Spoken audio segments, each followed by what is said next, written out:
የጌታ ጸጋና ሰላም ቸርነትና ምህረት በሁላችሁ ላይ ይሁን። ኢየሱስ ክርስቶስ ጌታ ነው። አሜን። የሳቃችን ምንጭ ኢየሱስ ነው። አሜን።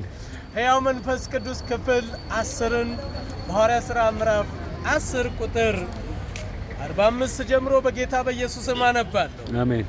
ከጴጥሮስም ጋር የመጡት ሁሉ ከተገረዙት ወገን የሆኑ ምእመናን በአሕዛብ ላይ ደግሞ የመንፈስ ቅዱስ ስጦታ ስለፈሰሰ ተገረሙ። አሜን። ሃሌሉያ። ነኩካሬማካ መንፈስ ቅዱስ በእናንተ ላይ ሲፈስ ሲወርድ ያለ አማራጭ መገረም ነው። ብቻ ነው። ምንም አማራጭ የለም። ምንም የለም። አሜን። ለሚያስገርመን ጌታ ላስገርመን ጌታ አኪቬኖ ሎኖን ከማናታ አሜን። ለሮሶ ማካቴ ለሜሰ ሮኮጂና ሀዳላሲ ኮሎጂና ተራ ማላራታ ያላራ ሉካፈረሜሎሲያ እግዚአብሔር ሆይ እናመሰግንሃለን። አሜን። ኢየሱስ ክርስቶስ ለዘላለም ከፍ በል። አሜን። ክብር ላንተ ይሁን። አሜን።